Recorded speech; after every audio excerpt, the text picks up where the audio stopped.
नेता प्रतिपक्ष आदरणीय श्री जयराम ठाकुर जी, भाई राकेश पठानिया जी, भाई हंसराज जी,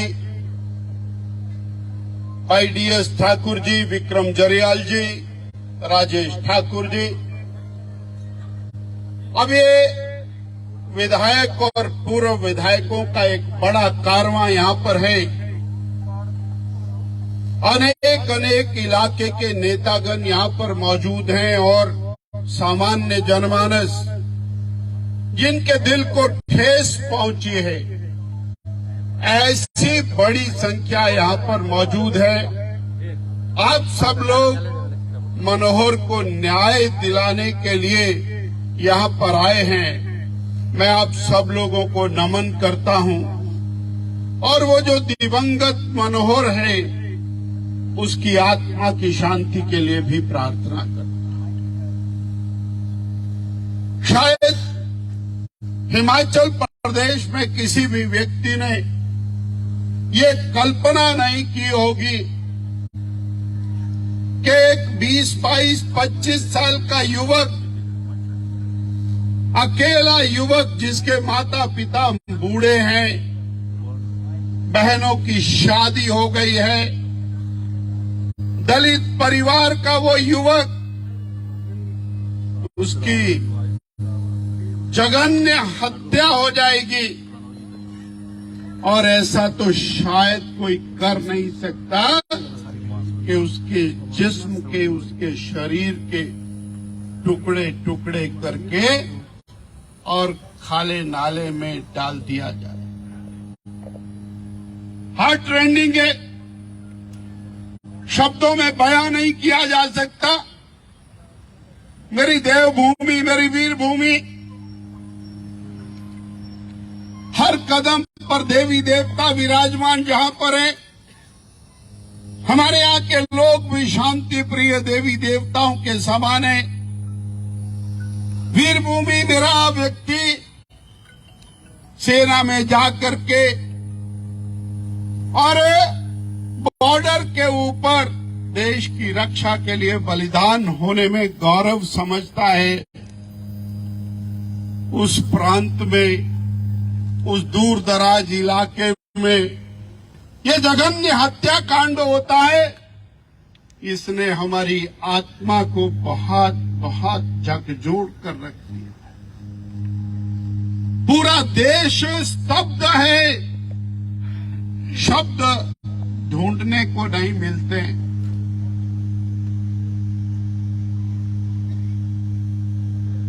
जो इस अपराध को करने वाला व्यक्ति है, जरा कल्पना करके देखे, कोई साधारण व्यक्ति इस प्रकार का अपराध कर सकता है? किसी से जाने अनजाने के अंदर चोट फेंट लग सकती है, दुर्घटना हो सकती है, मृत्यु भी हो सकती है, परंतु कोई जराइम पेशा व्यक्ति, कोई हैबिचुअल इस प्रकार की गतिविधियां करने वाला व्यक्ति, वही इस प्रकार की जघन्य घटना को अंजाम दे सकता। आज ये सवाल नहीं है कि जिन्होंने ये वारदात की है उनको पुलिस ने अपने पास कब्जे में लिया। सवाल ये है कि वो शांति प्रिय प्रदेश, वहां पर इस प्रकार की घटना हुई क्यों? ये प्रश्न खड़ा हो। क्या इसके पीछे कुछ और पक रहा है? क्या इसके पीछे कोई और गहरी चीजें हैं? वो बेनकाब होनी चाहिए। क्या जो कहानी बताई जा रही है वही सत्य है, या फिर इसके पीछे और ये क्रॉस बॉर्डर कुछ पक रहा है? इसका भी खुलासा होना चाहिए। परंतु अभी तक सरकार ने उस दिशा के अंदर कोई पग नहीं उठाए। यहां के लोकल लोगों ने जिस प्रकार से धरना प्रदर्शन किया, हम उनको बधाई देते हैं। और उनके दबाव में आकर के सरकार ने उन लोगों को अरेस्ट किया।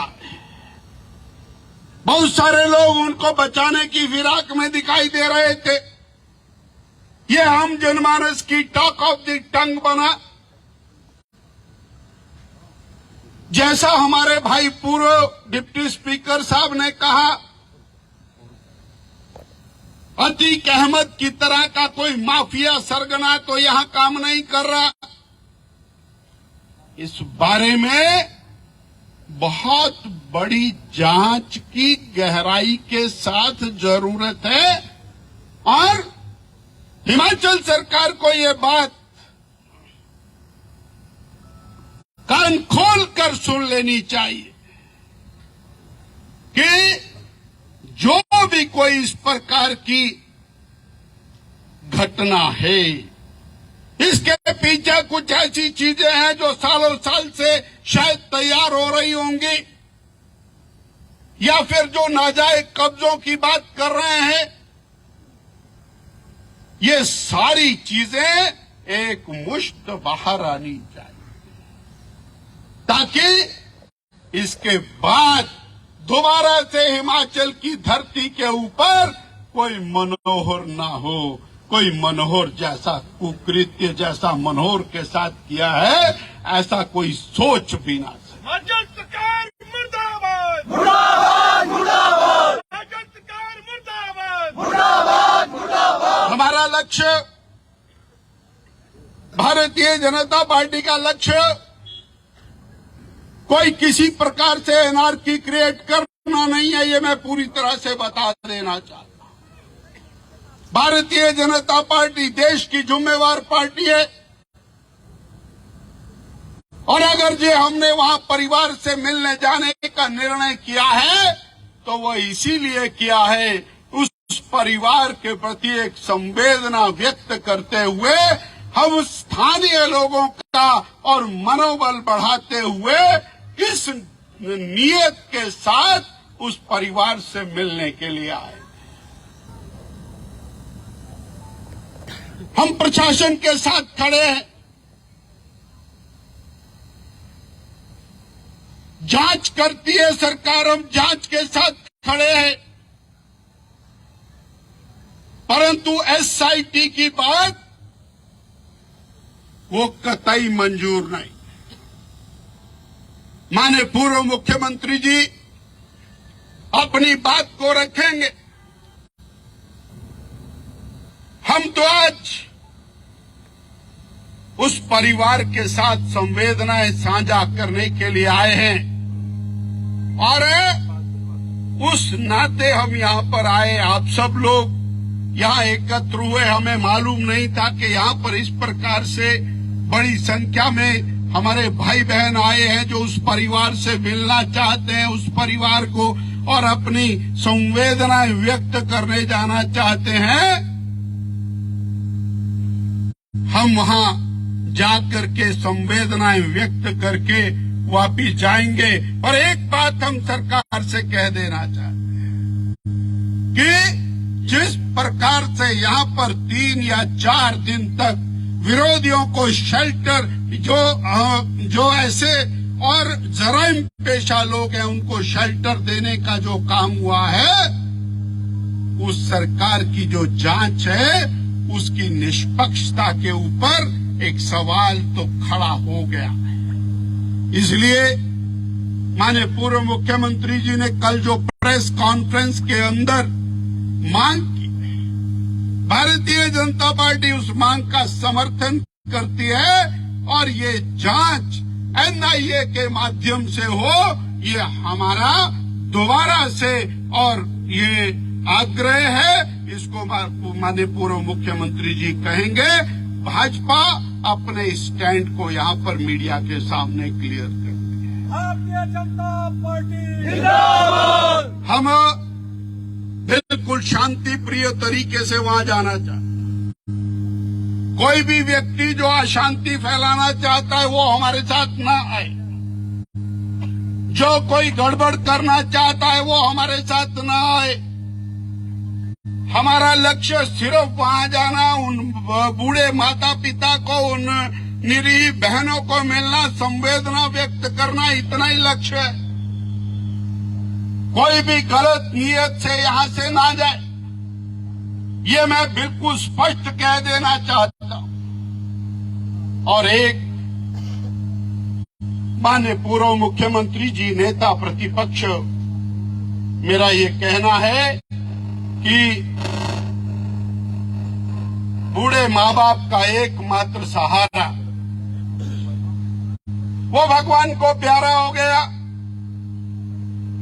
सामान्य परिस्थितियों के अंदर नहीं हुआ,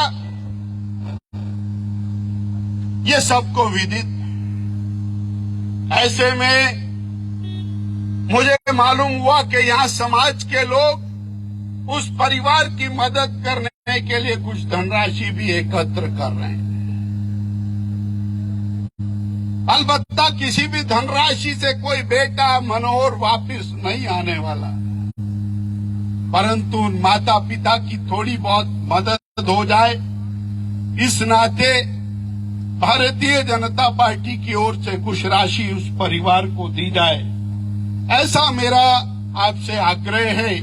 जो आप घोषणा करेंगे वो पार्टी उसको पूरा करेगी। मैं इन्हीं शब्दों के साथ एक बार फिर प्रत्येक यहाँ पर खड़े हुए भाई बहन से विनती करूंगा, हम किसी प्रकार की अशांति, किसी प्रकार का उद्वेग, किसी प्रकार से जाति, धर्म, संप्रदाय की बात करते हुए यहाँ से ना जाएं। ये पूरा देश मेरा है, ये प्रांत मेरा है, ये इलाका मेरा है, हम सब का है। हम सब लोग केवल जो और ऐसी मानसिकता के लोग जो देश में, प्रदेश में और इलाके के अंदर अपने स्वार्थ के लिए गड़बड़ फैलाना चाहते हैं, उनके खिलाफ खड़े हैं और उनको आइसोलेट करना, ऐसी गतिविधियों को आइसोलेट करना, ये हमारा आपका सबका धर्म है। इतना कह करके मैं अपनी बात को समाप्त करता हूं।